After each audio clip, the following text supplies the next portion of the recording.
አባቴ ሀቢቢ ድምፅህን ደከመ አይቼ አላውቅም ልክ እንደዚህ ሙባሪክ አልተኮና ዱባቺ ሲናው እላ ዲፈማ ወጅኒኒ ጣይሮኒ isiniifis obboleessa nuufis hundaaf obboleessa akka namummaatti garuu immoo shakkiini darbee hawaasa keessa nuti ni gargaarra abbaan barbaadan gargaara abbaan barbaadan dhiisaa jedhamuu hin danda'u rakkoon isaa rakkoo keenya hunda waliin gargaarra ayyaa qabna ala jirra garuu immoo shakkii achi keessa jiru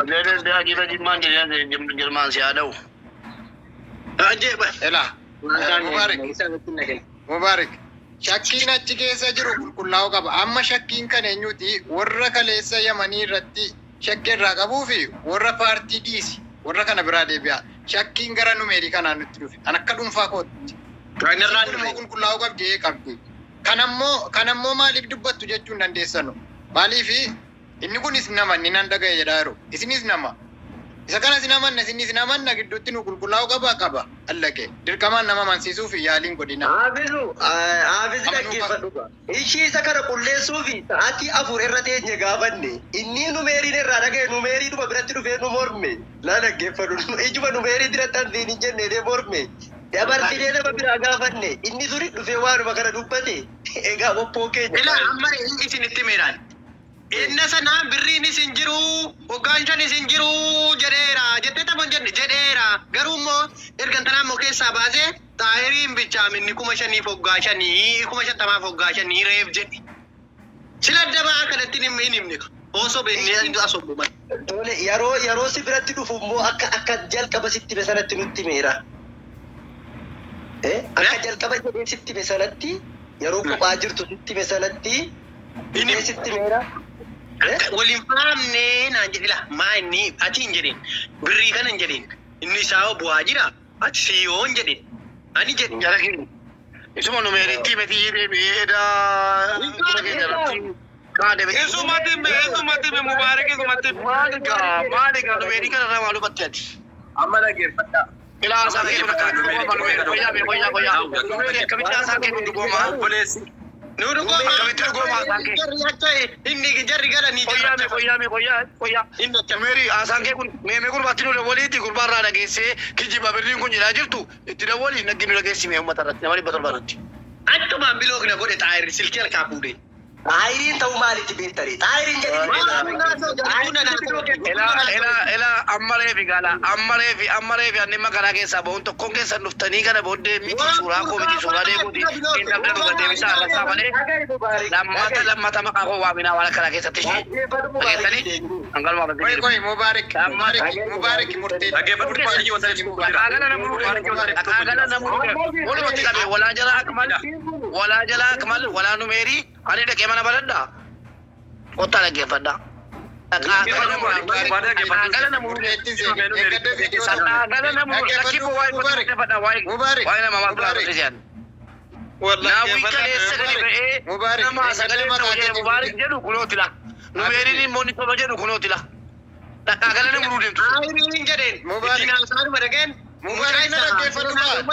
itti kenniin jedhe kunoo asitti dhaggeeffata Yookiin koomendii cuufeetiin itti himaa yookiin immoo dhaggeeffadhaana. Mucaan wasiila kootii abbaan beeka Hafiz Badiruu jennaan ilmaan wasiilaati nuyi. Inaaffaa miti wallaahi utuu inaaffaa ta'ee isaafan sagalee ta'a.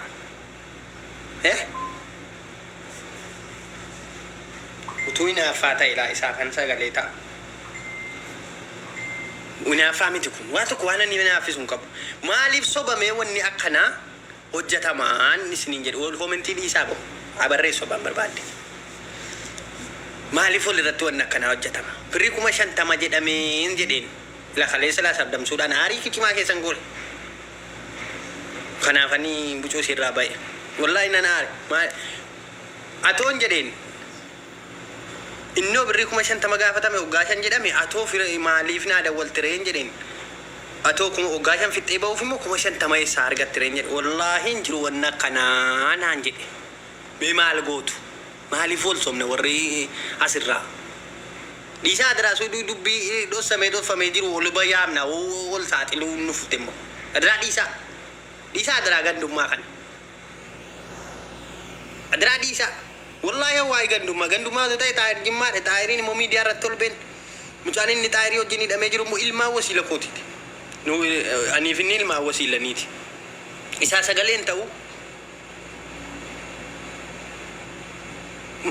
gaafa galee ilaa yaadni yaada ilaalaa dubbii maaliif akkana gootan jennaan taayiriin bichatti faradamee naan jedhan ijoolleen edda guruuppii hidhatanii dhufan kanaan na tasgabbeessu akkamitti namni ija nama shammoo nama 23 taanii ija baasanii mucaa gurbaa akkamitti nam tokko bichatti keessaa faradama himee kana isinumti gastii isinii bana abbaan barbaadan galii yaada kee kennan irraa naa raabsitus abbaan barbaadde yaada kee kennan mii nama 20 meeqa keessaa nama tokkitti bichatti faradama kumni 50 foggaan 5 jarroo maal ta'an sababa biraa miti yoo kan jarri hidhaman sababuma sanaati.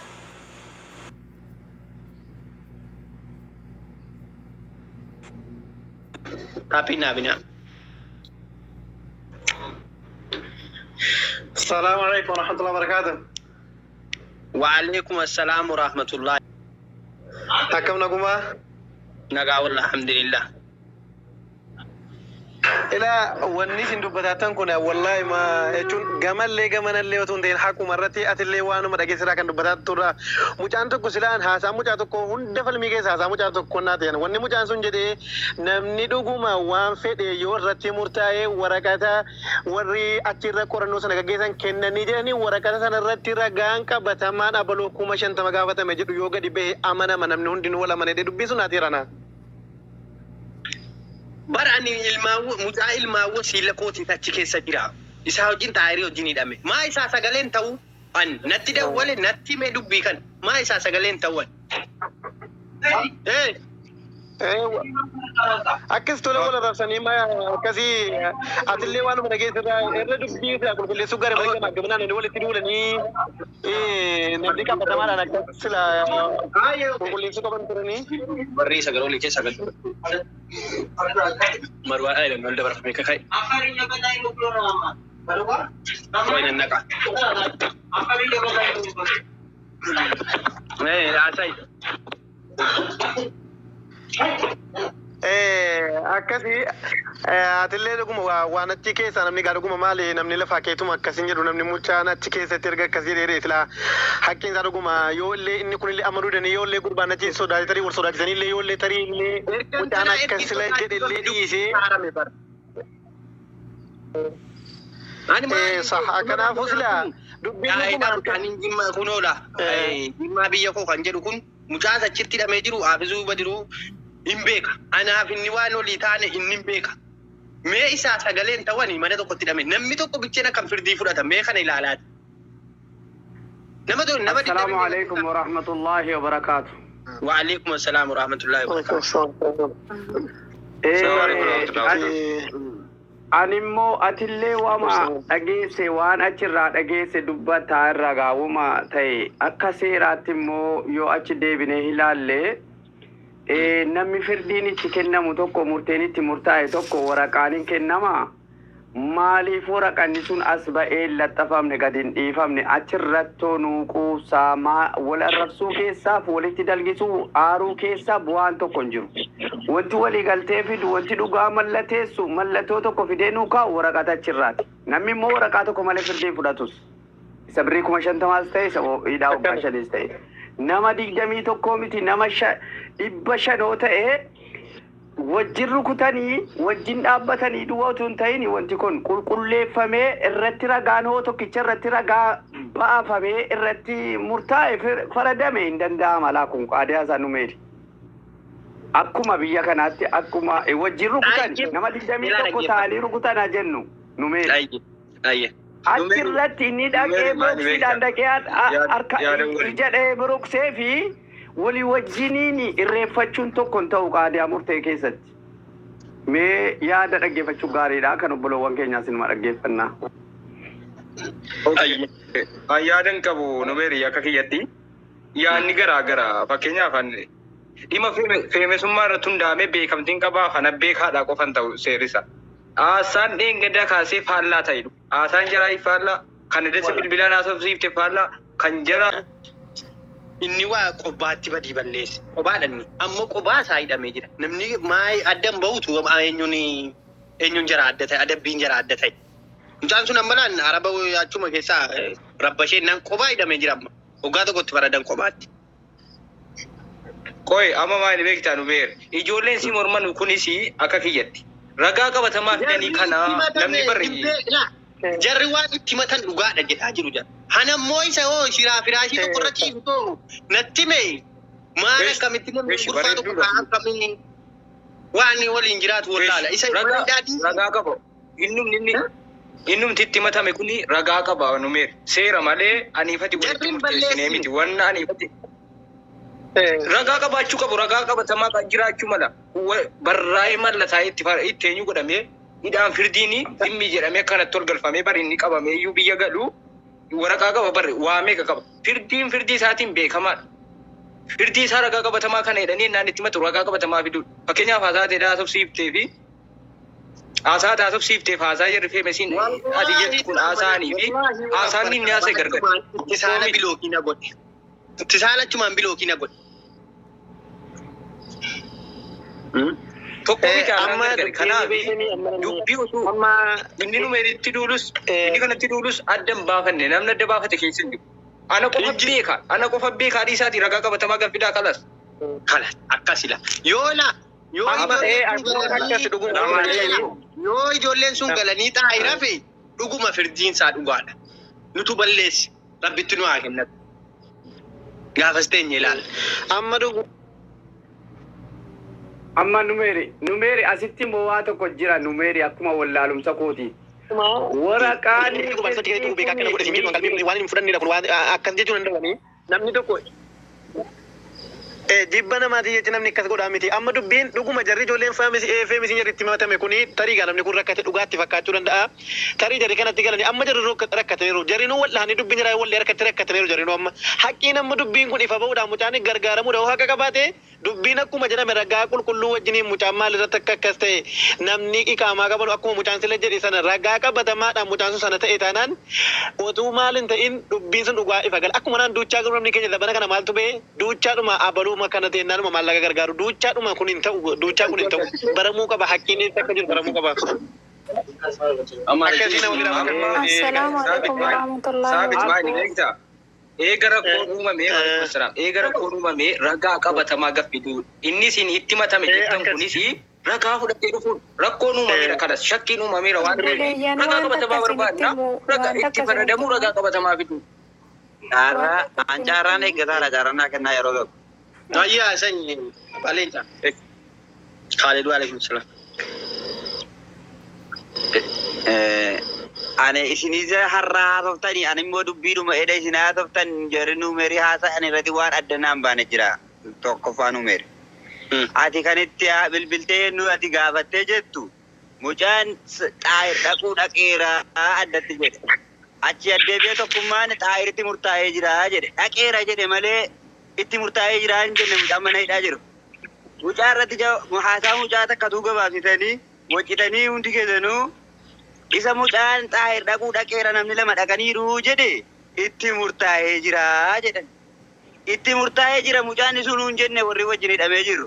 Warri gastii keessa jiru itti murtaa'ee jiraachuu mana murtii mana maakamaatti wajjin dhaqanii dhiyaatan immoo abjuudhaan argan immoo maalirratti arganii itti murtaa'uusaa hundinuu enna sana gadi qabatanii waakkatanii itti murtaa'eera jedhan. Tokkoffaa amma namni murte.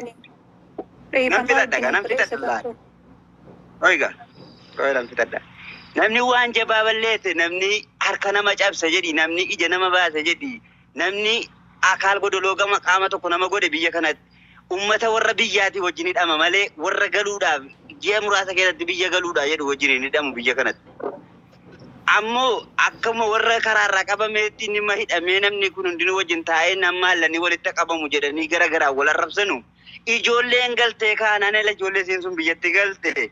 Gurbaa xaayiroon keessaa hafe mana hidhaa keessatti hafe maallaqa buufannaa yoo jedhanii ol ka'ammaan rakkoo qaba. ijoollee isii wajjin hidhamtee jirtu dhalaan taane dhiiraa hidhaa jirti. Isii sanaa wajjin hidhamee taa waan boohanuuf hin qabamu as keessatti boo'ichi barbaachisu. Dhalaan nuyi hidhamaatti waggaa meeqa? Dhiirri duruu hidhama, dhiirri immoo hidhamee achi bahe waa baratee iyyuu baha. Maaltu uummata keenya kana boo'ichisee jedha? Maaliif nama nutti kolfisiiftanii jechuun na dhibaaraan. Namni feemee fi hin taane gaa jalaan dhaga'amu. Ilaan mamma ergasii dubbatamu takka taa'ee bira namni jira hidhamee dubbatame hin beeku. Numeeri amma maal beektaa? An dhibba numeeri akka rakkoon jiru dubbii keessan idaarraan bara. Ijoolleen wal sodaataa jiran akka rakkoon jiru otuma sanan taane rakkoon dhibba rakkoon jira jara gidduu. Wal sodaataa jiran siinaa ta'uu jedhe bar mucaan. Mucaan siinaa ta'uu jedhe. Jarri gatii keessa jiran wal sodaataa jiran. Akkanaan jedhe yema carrashaa dubbii.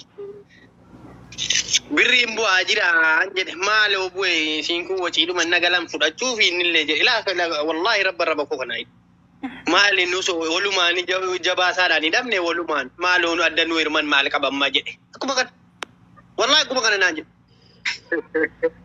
wallaahi maaliif tokko ilaa amma waan takkasitti numeeri waan siin jedhu ani immoo waan dhaamsa tokkitti jechuudha. Ishii eega mucaan goddaame kuni mucaan ija bahee hamma jedhe kun maaliif gadi hin baane kana kan koo basmalsiin kan koo gaafiin kan koo mucaa sana fidanii maxxansanii. Innuma sana mucaa isa naan haasa isa na bicha naa fidaan jedhe innuma sana as fidaa inni karaa hidhaa dhiisinaan jedhanii narra achuma narraa cufeen taa'e bilookii narra kaa'e ittisaa. Mucaa sana fidanii laxxafanii mucaa sana yeroo laxxafanii unkaan eenyunu ragaa bahee mucaa sana inni jabaasaan dhugaadha. Nuu dhiiseeranni inni nuu dhiisee jedhan. Eessatti gadi ba'a reessaan gadi ba'a isa dhiisi. Inni nuu dhiisee mootummaa bichadhaa baruu gadi ba'uu eeggataa jira naan jedhe laakanumala. Gadi ba'uudhuma eeggataa irra malee wanni biraa hin jiru. Booddee keessatti maal kan dhufanii guruppii hidhatanii karaa meeqa ayiriin bichatti faradame jedhanii murtee namu. Akkamitti namni waliin nama miidhee ka'ee kophaatti namni tokko eenyu godhama faradama. Siyaasa gaanni kun siyaasaa jedhama. Siyaasa hojjetamaara. Numeeroo dhaggeeffatee seera jarisiin jedhan kaayirooni ookuma shantamanaa kennitan amma gadi ba'aa jedhan jedhan tigimoo shawun immoo dhufee suni kan mootummaa galaadha kan mucaati malee amma gadi hin ba'u. Isinumti walii galaa tura warri deemaa jirtan kun walii galaayyuu amma gadi ba'aa jedhani amma gadi ba'a. Jennaan tigimoo shawun immoo jedhan dhufee lakki amma gadi hin ba'u. Laa tokkummaa haasaa dhugaa haasa'u haasaa maa ta'e yoo haasaa dhugaa ta'e wal dhaggeeffachuun jiraate. Wanti kun harka mootummaa jira. Mucaan ija baases inni bahis as jira. Waraqaa safaaraa hordofaa. Safaaraa hordofu kanarraa dhaqanii waraqaa sana fudhatanii gadi ba'uudha. Haasaa'uuf yoo dhugeessuu ta'e malee haasaan wal makatee jira. Wal makamee jira haasaan. Fakkeessuun kun hin taatu. Haasaa keessaa tokko haasofna ta'e warri nama arrabsitanu dhiisaa isuma dhuguma walis tuffatu. Inni ilaalinaa jaran ilaalinaa arrabsan. Waa biyya kana numeeri waa biyya kana wallahi wanti seera qabate waraqaa qaba. Wanti waraqaa malee deemu hin jiru boo. Maaliif wal gowwoomfama walitti waraqata sana fidaa baasaa lattafaasa waa'ee booddee baatee dura baatee miti. Abbaan itti murtaa'e waraqaa ittiin deemamaa jiru waraqaa qaba. Safaaraan immoo waraqaa kana fuuchuu dandeessi. Hordofuu dandeessi. Harka guddaa qabdi, ga'ee guddaa qabdi, fudhatama qabdi hordofuuf. Maaliif iyya achi wal geessitanii wal xiqqeessuu, wal tuffachuun, haasaa, wal arrabsuun hin barbaachisu. Ana kana natti fakkaataa garuu waan kan biraa immoo mee yaadaa kennatu galatoomii numeerii. Kanaafuu waraqata irratti hundaa'e waraqata irratti dhugaadha kan dhugaa namaa bakkee baasu kana. Akkasii wallahi sirriidha akkas haqa namni wanni jechuu wayya malee amma sirri ijoolleen kaanii numeeriin akkas gandummaadhaaf namin gideettinu anis akkasii maali jennaa ijoollee hundinuu godinu wajjimmaati silaafis immoo namni mana ilaa keessa namni cubbuu walirratti ulee. Ijoollee laggana jedhanu zariidhaanis tokko akka wasiilummaa walitti dhumna xaayirii walitti hidhamanii jiru mana tokko keessatti. Maa numeeri maa ifa sitti na laaltaraa sagalee nuu ta'inaan hin jedhuudha. Natti ni himatu. Mana tokko keessaa qaban manus wallahi kunoo juujiin makkaadha. Maa isaa sagaleen ta'uun numeeri sagalee. Numeeri amma maali? Ati dirqaa sitti rakkannaan xaayirii waajjiraa unaan. Jarri sagalee ta'anii Numeer jari sagalee taanu badiin qabanu gaafa jirtu. Taayir miidiyaa irratti ol baran. Hundi jira miidiyaa irratti ol baran. Ani taayirii miidiyaa irratti hin bare miti. Ani ammoo dhiiga kootachi keessa jirtu. Namni beeku hin beeka. Maa isaa sagaleen ta'utu soba hin taane dubbiin kun. Soba naan jedhe kala. Wallaahi dhugaan. Namni qalbii qabu haasaa idaarraa waa barata. Yeroo bulookiisi godhan waa barata.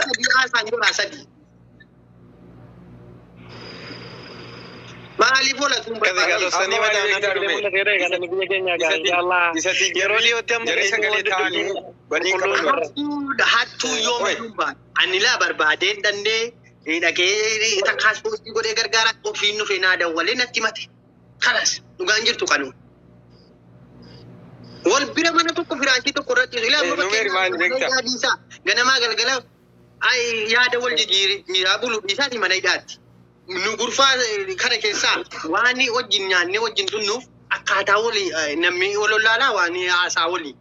Wal dhossaa kana dhiisaati mana hidhaa waan tokko walirra nama dhiisaati. Namni tokko nama ajjeesee ka'e namni sadii keessaa baasee ka'e immoo nama tokko bichatti ati xaayirsii jedhamee akkamitti eenyu jedhama. Ishi kophaan geeffamu gurfaa bira. Dhaqaatti haasaa. Jara sagalee taanu dhaga'i. namni taayirii tokkicha jiraachuun bareedu Jara sagalee taanu kana ragaa addee jirri fudhatanu. Jari sagalee taanu ragaa sila addee jirri fudhatanii uummata kana tasgabbeessuu danda'anu. Cicimaa namiti imbaasii dubbisanii imbaasii naqee gaafachuu danda'a nama fudhate dubbisuu danda'a. Qaamaa erganii nuu ragaa waraqata nuu fudhatan kala. Gaafa sobduu na godha. Miti mal nama firdii fudhate imbaasiin dubbisuu danda'a suma nu beennu. Imbaasiin dubbisuu danda'a. Imbaasii kana maa erganii waraqata jiru gannutti baasanii ragaan kana eega shakkiin uumame kunuulaa ragaan kana jedhanii maa addan baasin. Ede mucaanii sodaate. Sodaatetti inaasa'u jedhe. Mucaan Wallaahi ergan tanaa sodaate. Nabilooge taayiriin hundutuun dawwale amma immoo. Himaa ifan dawwale jala caqacaq. Wallaahi cumaanitti saala nabiloogan. Akkan ittiin dawwalle. Kala nama dubbiin akkana. Isinii gala mooyii birriin nurra baay'atan. Wazza yoo barbaadde kuma kudhan of qabii dhaqiitti kenna. Nanda kalwa. Garuu laa yoo achi keessatti obboraa borumaa warri fi messeennin taane utuu qabamtanii rakkinni keessa miidiyaan nu fulaa bara. Wallaahi akkuma kan ijoolleen kun miidiyaan beekanu miidiyaa jechuun feesbuukuma akka namni banatanii imoos waatsaappii akkuma kana fayyadamaa turan malee akka namaa gadi ba'anii caffaraan turu. Kanumaanii wallaalaman malee jarri rakkinna jarri keessa jiranu tokkuma. Maanu meeri nu rakkataa jirra hawaasitti maanu gattee sagalee nu ta'i kun hoggaa 5 birrii 50 nutti faradame maanaan hin jedhanu. Suuraa jiraas ni maxxansee kana nama hunda sanayyuu nan beekaanii feesbuuka jiraas. Dhaqee fidee isinitti hin himu naafaa minaamini warri jettan. Maaliif barbaachise wal arrabsuu? wanni bakkeetti jiru inaafaa utuu hin taane numeeri haasaan ijoollee wal dhabe rakkoon jiru. Haasaan tokko miti haasaan edaa fayyaan tokko miti ammas miira sodaa keessa jira. Miira sodaa keessa jira.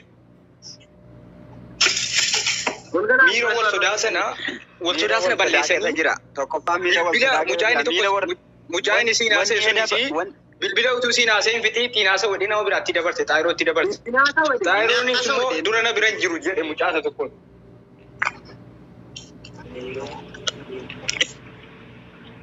Kanaafi dubbii sirreessuun barbaachisaadha. Ragaa fidaa gaafii isa kana dhiisa. Inni kun isa mana hidhaa jira yookiin raqanni nufuu karaa ittiin ergamuu qabu maal jedhanii isin hirkaa dha'uu danda'u. Namni gargaarsa akkanaa jedhamu nuuf hin gargaaru. Akkanaan dukkufataan silaa maxxanfamee dhufaa jira. Numeeri obboleessa koo akkana ta'e silaa mana tokkummaatti dubbatamee amma booda waraqaan dhufee jennaan haa dubbatamu dhiisaa jedhamee ture. Kanaafiyyuu atis yoo waraqaan hin dhufin qoma dhooftee bor gadi baatee dubbii kee kana dhugoomsita. Yoo waraqaan dhufuu baate immoo wal yeelloo dhufa obboleessa koo itti dhiisi. Siigalee yookaan bor waraqaa fidan ta'e amma maal jechuu jira la. Amma haasaatu kanatti bor fakkeenyaa waraqaan dhufee imbaasii waraqaa kenneefi jennaan ragaa taa'ee yoo fidate ati maal jechuuf teessa nooyin. Ana yeellaatu soba koonnatu fudhatee mucaan inni sun na sobe kalas.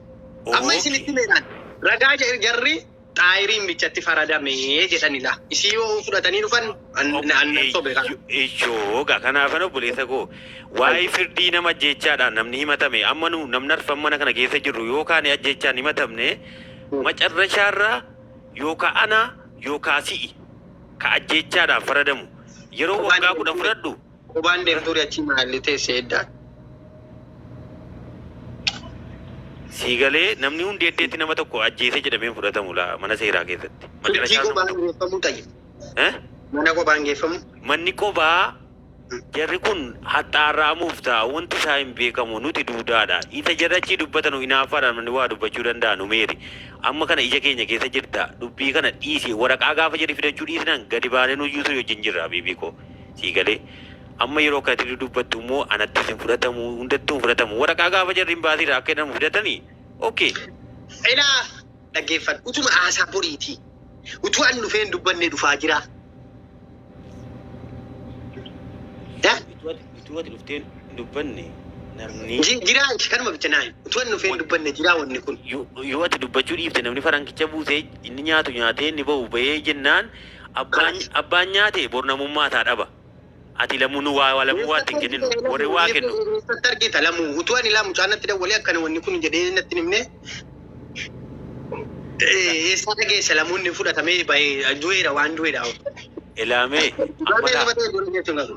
amma jarri kun Oromoon jarri kaan dhaga'amuttiin qabanuu ka jettu anamma fakkeenyaaf anumti kun ilaatuun kee qabamee tura kun akkanarra ga'e namni tokko namni beeku hin jiru namni tokko madhus illee hin jiru namni beekus hin jiru.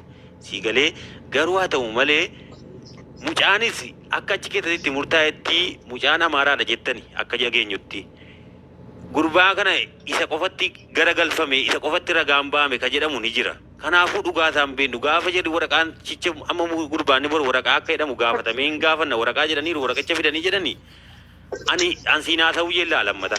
Kanaafiyyuu waan kana irraa dhiifee maal mallisaa wanti gaafadhame na gaafadhu. Akka waraqaan dhugsutti illee rakkoon qabu erga jette garuu akkati yaaddu kanatti namni ija namaa baasee ijoolluma keessa taa'ee yeroo barbaade silkii namaatiin alatti bilbilee alaa waan fedhe haasa'ee waan rakkoo isaa himatee jedha sitti fakkaata akka yaaddutti akka seera biyya kanaatti yoo biyya kanatti ta'e biyya ilaalaa isa kana kaaletii wanti itti beekuu qabdu biyya kamittuyyuu biyya keenya keessatti namni ganda keessatti barbaadamu namni nama meeqa ajjeesee dhaqee mana hidhaa karchallee keessa taa'ee caatii qaama mana hidhaa keessa wanti hin goone silkiin itti kennama namni inni akkasii iddoo hunda jira mana bichatti malee suudii ta'uu baatteetti bakkee hedduutti bakkee Itoophiyaa haala hidhameera waa bichuu sikii sikee jiraannaan rakkoon hin qabu akkasiitiin murtee. Maal malisa ammaa inni beekta yaada kee irratti itti dabala qaba waa isa maan nan deebisa isa sanaa isi biyyuma kana keessatti